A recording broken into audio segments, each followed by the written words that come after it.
Hello friends, welcome to editorial analysis by simplified civil services.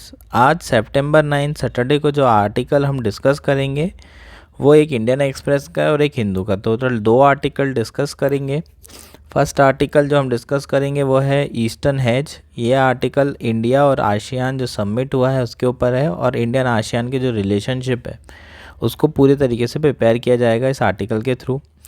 Next जो article हम discuss करेंगे वो incremental CRR के बारे में है। प्रीलिम्स के लिए आपके लिए इम्पॉर्टेंट है। आईसीआरआर क्या होता है, उससे रिलेटेड जो भी चीज़ें होंगी हम वो सारी चीज़ें डिस्कस करेंगे। साथ ही आप लोग जो है टेलीग्राम में ग्रुप ज्वाइन कर सकते हैं और हमारा कंटेंट अगर आपको पसंद आ रहा है तो प्लीज़ आप लोग लाइक करिए, शेयर करिए और सब्सक्राइब करिए। आइए शुरू करते हैं। फर्स्ट आर्टिकल है ईस्टर्न हेज। ये आर्टिकल GS2 के लिए काफ़ी इम्पॉर्टेंट है। आसियान और इंडिया का जो रिलेशन है वो आपको मेंस में पूछा जा सकता है। रिसेंटली ये न्यूज़ में इसलिए है क्योंकि G20 समिट के एक दिन पहले आसियान इंडिया समिट जो है होस्ट किया गया था इंडोनेशिया के द्वारा, जिसे प्राइम मिनिस्टर मोदी ने अटेंड किया है और उसके कुछ रिजल्ट्स आए हैं। तो उन सब सारी चीज़ों की हम बात करेंगे। उससे पहले आसियान के बारे में थोड़ा बहुत सुन लेते हैं। क्या है आसियान? ये साउथ ईस्ट जो नेशन है उसकी 10 कंट्रीज़ जो है इसका हिस्सा है। फाउंडिंग कब हुआ था? 1967 में बैंकॉक डिक्लेरेशन के साथ। टोटल 5 मेंबर थे उस समय, अब 10 हो गए हैं। इंडिया का कौन सा नेबर जो है आसियान का पार्ट है? म्यांमार। हालांकि म्यांमार अभी वहाँ पर कूप हो गया है, उसके बाद से वहाँ पर स्थिति बहुत ख़राब है और आसियान से सारी कंट्रीज़ के जो रिलेशन है म्यांमार से आसियान कंट्रीज़ के वो उतने अच्छे चल नहीं रहे। ठीक है, और क्या चीज़ें हैं इंडिया के और आसियान के रिलेशनशिप के बारे में अब बात करते हैं कि क्या जो है दोनों के बीच में कन्वर्जेंस है, कहाँ इंडिया के लिए फ़ायदा है, कहाँ इंडिया को इश्यूज़ हैं आसियान के साथ। इन सब सारी चीज़ों की बात कर लेते हैं, फिर आर्टिकल के बारे में पढ़ेंगे। अगर इंडिया और आसियान के कॉपरेशन की बात की जाए तो दोनों के बीच में इकोनॉमिक कॉपरेशन जो है बहुत ज़्यादा है। आसियान इंडिया का 4th लार्जेस्ट ट्रेडिंग पार्टनर है ना। 4th लार्जेस्ट ट्रेडिंग पार्टनर है। इंडिया ने FTA साइन किया था गुड्स में 2009 में और FTA सर्विसेज और इन्वेस्टमेंट में साइन किया था 2014 में। तो इंडिया का जो FTA साइन ऑलरेडी हो चुका है आसियान से। ठीक है, इसके ऊपर 2018 में क्वेश्चन भी आया था कि आसियान का किस किस कंट्री के साथ FTA साइन हुआ है, ये प्रीलिम्स में क्वेश्चन आया था। ठीक है, तो नेक्स्ट है हमारा आसियान का। अगर हम सिक्योरिटी की पार्टनरशिप की बात करें तो स्ट्रैटेजिक पार्टनरशिप थी पहले, अभी हमने कॉम्प्रिहेंसिव स्ट्रैटेजिक पार्टनरशिप कर दी है ना। तो बेसिकली इंडिया का जो है अलाइनमेंट आसियान के साथ कौन कौन सी जगह पे है? मेन जो जगह है वो इंडो पैसिफिक रीजन है। दोनों ही टोटल 11 कंट्रीज़ हैं, है ना। इंडिया में एक सिंगल और आसियान की 10, सारी इंडो पैसिफिक रीजन की है। और सभी जो कंट्री है वो क्या चाहते हैं? Rule based order Indo Pacific में। क्यों? क्योंकि इंडो पैसिफिक अभी नया थिएटर बन गया है। जितने भी पावर गेम है वो अब यहाँ खेले जा रहे हैं। तो जितनी भी कंट्रीज़ है आसपास की वो क्या चाहती है? यहाँ पर पीस हो, स्टेबिलिटी हो, मैरीटाइम सेफ्टी हो और ओवर फ्लाइट फ्रीडम हो। मतलब कोई भी फ्रीडम, मतलब ओवर फ्लाइट कर सकता है। जो स्पेस है ना, वो बेसिकली वहाँ पर किसी को भी उड़ने की फ्रीडम होना चाहिए, मैरीटाइम सेफ्टी होनी चाहिए। ये सब सारी चीज़ें इंडो पैसिफिक में दोनों के लिए इम्पॉर्टेंट है। साथ साथ इंडिया का जो है डिफेंस में भी देखें तो काफ़ी ज़्यादा कॉपरेशन है। जैसे कि ब्रह्मोस मिसाइल जो है वियतनाम को देने की बात चल रही है, तो डिफेंस में कॉपरेशन भी बहुत अच्छा है। इंडिया जो है फाइनेंशियल असिस्टेंस भी प्रोवाइड करता है आसियान नेशन को through India ASEAN India cooperation fund and ASEAN India green fund. ठीक है, तो दोनों एक दूसरे को साथ में कनेक्टिविटी। इस बार क्वेश्चन आया था IMT के ऊपर, म्यांमार थाईलैंड ट्राइलेटरल हाईवे। ठीक है, तो ये कनेक्टिविटी की जा रही है इंडिया के साथ। साथ में कालाधन मल्टी मॉडल प्रोजेक्ट जो कि म्यांमार के साथ कनेक्टिविटी प्रोजेक्ट है। कालाधन मल्टी मॉडल जो प्रोजेक्ट है सॉरी। तो ये सारी चीज़ें क्या हैं? कन्वर्जेंस पॉइंट हुए। ठीक है, सारी कंट्रीज़ बेसिकली क्या है, आसियान की जो साउथ ईस्ट एशियन कंट्रीज़ है बहुत तेज़ी से ग्रो हो रही है। साथ साथ इंडिया के जस्ट एक्सटेंडेड नेबरहुड है, तो इंडिया के लिए काफ़ी ज़्यादा इंपॉर्टेंट है। और जो मोस्ट इंपॉर्टेंट पॉइंट है, इन सारी कंट्रीज़ का टेरिटोरियल डिस्प्यूट चल रहा है। किसके साथ? चाइना के साथ। कहाँ पर? साउथ चाइना सी में, 9 डैश लाइन में। ठीक है, साउथ चाइना सी, 9 डैश लाइन, ये सब सारी चीज़ें मैं पहले भी डिस्कस कर चुका हूँ। आप पुराने अगर लेक्चर्स देख रहे होंगे तो आपको पता चल जाएगा कि किसकी बात हो रही है। तो साउथ चाइना सी और 9 डैश लाइन्स जो है उसमें बहुत सारी कंट्रीज़ है जो आसियान कंट्रीज़ हैं, वहाँ पर इनका टेरिटोरियल डिस्प्यूट है, जिसका जो है इंडिया जो है किस चाइना को है ना, काउंटर करने के लिए आसियान को यूज़ कर सकता है, मतलब बेसिकली आसियान को सपोर्ट कर सकता है अगर चाइना को काउंटर करना है। तो इसलिए स्ट्रैटेजिकली बहुत ज़्यादा इम्पॉर्टेंट है इंडिया आसियान के रिलेशनशिप, इंडिया के पॉइंट ऑफ व्यू से। साथ ही आसियान भी जो है क्या खेल सकता है, इंडिया का कार्ड खेल सकता है चाइना के अगेंस्ट, ठीक है, चाइना के अगेंस्ट में। इसलिए आसियान के लिए भी इंडिया उतना ही इम्पॉर्टेंट है।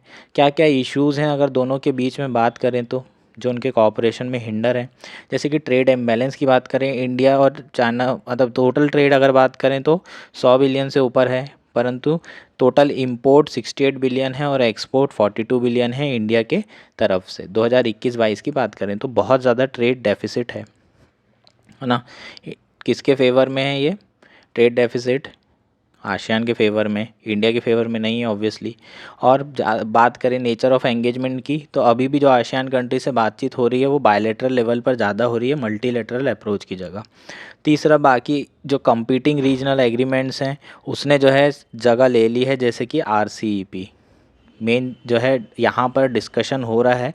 इसके आसियान और जो इंडिया का समिट है उससे ज़्यादा फोकस RCEP जैसी चीज़ों में किया जा रहा है। चाइना की जो प्रेजेंस है वो इंडिया का बेसिकली जो एबिलिटी है इन्फ्लुएंस करने की, उसको क्या कर रहा है, लिमिट कर रहा है, ठीक। क्योंकि चाइना का बहुत ज़्यादा प्रेजेंस है यहाँ पर, बहुत ज़्यादा इकोनॉमिक डिपेंडेंस है आसियान कंट्री की चाइना के ऊपर। उसके बाद कनेक्टिविटी की भी बात करें तो लिमिटेड कनेक्टिविटी है, ट्राई बहुत कर रहे हैं लेकिन अभी तक के जो है लोग, हाँ मतलब जो प्रोजेक्ट्स हैं वो एक तो कंप्लीट नहीं हो रहे हैं, इतने समय से हैं, पेंडिंग है। उसके बाद P2P जो टाइज़ हैं वो भी उतने ज़्यादा अच्छे नहीं हो रहे हैं। इंडिया को टूरिज़्म में भी देखा जाए तो टूरिज़्म भी उतना ज़्यादा नहीं जाता है एक दूसरे से, इसके कारण ही P2P जो टाइज़ हैं वो उतने अच्छे हैं नहीं, पीपल टू पीपल, ठीक है। तो ये सब सारी चीज़ों के ऊपर इंडिया को इम्प्रूव करने की जैसे ज़रूरत है, जैसे कि कुछ स्टेप ले सकते हैं इंडिया और आसियान के रिलेशन और अच्छे करने के लिए। उसमें क्या है, फर्स्ट एनलार्जिंग क्वाड, जितने भी क्वाड है उसको क्वाड प्लस अरेंजमेंट में आसियान की जो कंट्री के मेंबर्स हैं उनको जो है क्वाड प्लस अरेंजमेंट में इंक्लूड करना चाहिए। नेक्स्ट है maritime security in the Indo Pacific region, ठीक है। तो ASEAN country have limited military ties with China due to maritime dispute, India can fill this gap and become a significant military partner in the region, ठीक है। तो India जो gap है China के साथ, जो गैप है उसको भर सकता है इस रीजन में, इंडो पैसिफिक रीजन में, और मिलिट्री पार्टनर बन सकता है ना। तो जैसे कि वियतनाम की मैंने बात किया, ब्रह्मोस मिसाइल दे रहे हैं, और इंडिया जो है अपना डिफेंस कॉपरेशन तेज़ी से बढ़ा सकता है। स्ट्रेंथनिंग कल्चरल कनेक्ट, टूरिज़्म को और एनकरेज करने की ज़रूरत है, साथ में कनेक्टिविटी को भी एनकरेज करने की ज़रूरत है ना। लैंड, एयर और सी लिंकेजेस तीनों को एनहांस करने की ज़रूरत है, जो प्रोजेक्ट्स हैं उसको कंप्लीट करने की ज़रूरत है समय समय पे, ठीक है। तो ये हमारा क्या हो जाएगा, आसियान से रिलेटेड जो इशू है ये हो जाएंगे सारे। अब आर्टिकल की बात कर, अभी जो रिसेंट समिट हुआ है इंडिया आसियान समिट, जिसमें प्राइम मिनिस्टर मोदी जी जो है गए थे, G20 के एक दिन पहले गए थे, तो आप समझ सकते हैं कि ये कितना इम्पोर्टेंट पार्टनर है इंडिया का आसियान। एक दिन पहले गए थे मोदी जी, कहाँ पर गए थे, इंडोनेशिया में। तो जो समिट हो रहा है वो कहाँ हो रहा था, इंडोनेशिया जकार्ता में, ठीक है। तो ये समिट बेसिकली किस समय पे हुआ है अगर उसकी बात करें तो पूरी दुनिया में कुछ प्रॉब्लम्स चल रही हैं, जैसे कि इकोनॉमिक जो फोरकास्ट है वो बहुत ही मतलब पैसिमिस्टिक है ना। जो ग्रोथ की बात की जा रही है पूरी दुनिया में वो बहुत कम हो गई है, कि आने वाले समय में ग्रोथ और कम होगी, इकोनॉमिक स्लोडाउन चल रहा है, परसिस्टेंट इन्फ्लेशन है, और जियोपॉलिटिकल टेंशन ऑलरेडी चल रही है। इंडो पैसिफिक की बात करें तो चाइना की असर्टिवनेस, यूक्रेन और रशिया की वॉर अलग चल रही है। तो अलग अलग तरीके की चिंताएं हैं पूरी दुनिया में। उस बैकड्रॉप में जो है इंडिया और आसियान समिट हो रहा है ना, ठीक। तो सबसे पहला पॉइंट तो ये हो जाएगा। दूसरा पॉइंट क्या है, जो कॉमन स्टेटमेंट आया है ना, जो कंसेंसस वाला स्टेटमेंट होता है, जो कि जॉइंट लीडर्स स्टेटमेंट कहा जाता है, वो किस इशू पे आया है, strengthening the food security and nutrition in response to crisis. जो भी क्राइसिस हो रहे हैं अभी रिसेंटली, जैसे यूक्रेन वाला क्राइसिस है, इसके कारण जो है प्राइसेस बहुत हाई हो गए थे, प्राइस बढ़ने के कारण फूड सिक्योरिटी का इशू आ गया था, साथ में एक्सपोर्ट इंपोर्ट बंद हो गए थे। तो फूड सिक्योरिटी और न्यूट्रिशन का बहुत बड़ा इशू है, जो इंडिया और आसियान कंट्री दोनों के लिए इम्पॉर्टेंट है। इंडिया के लिए क्यों, 140 करोड़ जनता को खाना खिलाना है, इसी के कारण इंडिया ने जो एक्सपोर्ट है वो कर लगा दिए थे, है ना, एक्सपोर्ट बंद कर दिए थे, वो भी आसियान के लिए एक चिंता का विषय है, क्योंकि इंडिया जो है बहुत ज़्यादा एक्सपोर्ट करता है आसियान को भी। ठीक है, तो उन लोगों ने ये सारी चिंता, अपनी जो चिंताएं हैं उसको व्यक्त की है, और उसी के रिस्पॉन्स में ये जो जॉइंट स्टेटमेंट है ये आया है, strengthening food security and nutrition in response to crisis. तो इंडिया ने प्रॉमिस किया है कि हम लोग एक शेयर्ड मैकेनिज्म निकालेंगे, जिसके थ्रू इस फूड सिक्योरिटी है उससे रिलेटेड इशू को साथ में रिजॉल्व किया जाएगा जब भी ऐसा कोई क्राइसिस होता है तो। ठीक है, तो ये सब सारी चीज़ों की बात की गई, और फूड सिक्योरिटी के क्राइसिस होने के कारण एल नीनो, क्लाइमेट चेंज, ये सब सारी चीज़ें तो चल ही रही है। उसके बाद मोदी जी ने जो है एक चीज़ पे बात फोकस किया जो हर बार करते हैं कि पूरे वर्ल्ड को जो है किस पे, rule based post Covid world order की ज़रूरत है and free and open Indo Pacific की ज़रूरत है। ये किसके लिए डायरेक्टली किसको ऊपर बोला गया है, ये चाइना के लिए बोला गया है ना। चाइना जो है अपनी जो मसल है उसको फ्लेक्स कर रहा है साउथ चाइना सी में। तो इंडिकेट किसके लिए किया गया है ये स्टेटमेंट, बेसिकली चाइना जो है उसके ऊपर ये इंडिकेट करने के लिए कहा है इंडिया ने कि rule based post Covid world की आवश्यकता है, free and open Indo Pacific reason होना चाहिए। ठीक है, ये किसके बारे में बात की गई है, चाइना को बारे में कही है। इंडिया ने और क्या कहा है, India is a more reliable long term strategic economic partner which has no territorial ambition that could discomfort them. India ने कहा है कि चाइना की जगह इंडिया को होना चाहिए, जो कि क्या है, रिलायबल पार्टनर है, बेहतर इकोनॉमिक पार्टनर है, और कोई टेरिटोरियल एम्बिशन भी नहीं है हमारे। ऐसा नहीं कि हम जो है आपके यहाँ जाके कब्ज़ा कर लेंगे, इन्वेट कर लेंगे आने वाले समय में, जैसे कि टेरिटोरियल डिस्प्यूट चल रहे हैं साउथ चाइना सी में चाइना के, और चाइना बहुत इंपॉर्टेंट पार्टनर है आसियान के लिए, इकोनॉमिक डिपेंडेंसी बहुत है।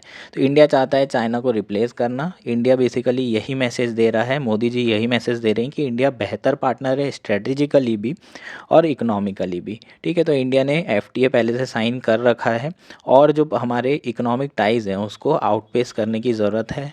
साथ में जो एक्सपोर्ट है इंडिया को वो बढ़ाने की ज़रूरत है, ट्रेड डेफिसिट कम करने की ज़रूरत है, ये सब सारी चीज़ों की बात की गई है। एक चीज़ जो बात की गई है वो है चाइनीज़ गुड्स की। जो FTA हैं, फ्री ट्रेड एग्रीमेंट, यहाँ पर अपना आसियान से है, चाइना से चीज़ें कहाँ जाती है, आसियान, और आसियान के थ्रू फ्री ट्रेड एग्रीमेंट में इंडिया में आ जाते हैं वो सारे गुड्स।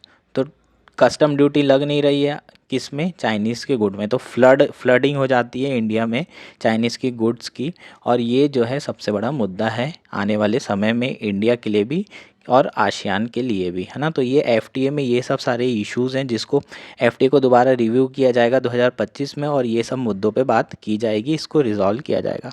ठीक है, तो ये बेसिकली आर्टिकल था और यही मेन पॉइंट थे। होपफुली आपको सारी चीज़ें समझ में आ गई होगी। हमारा आज का लास्ट आर्टिकल है RBI to discontinue incremental CRR in a phased manner from today. ये आर्टिकल इंडियन एक्सप्रेस में आया है, और बेसिकली ये न्यूज़ है आपके लिए, आर्टिकल नहीं है, एडिटोरियल नहीं है, लेकिन क्योंकि आज ज़्यादा आया नहीं था इसलिए हमने ये ले लिया है। ये प्रीलिम्स के लिए इम्पॉर्टेंट है आपका, है ना। ICRR के बारे में बात करेंगे, ये आपको पूछा जा सकता है कॉन्सेप्ट प्रीलिम्स में। तो क्या है न्यूज़, डायरेक्टली न्यूज़ पे फोकस करते हैं।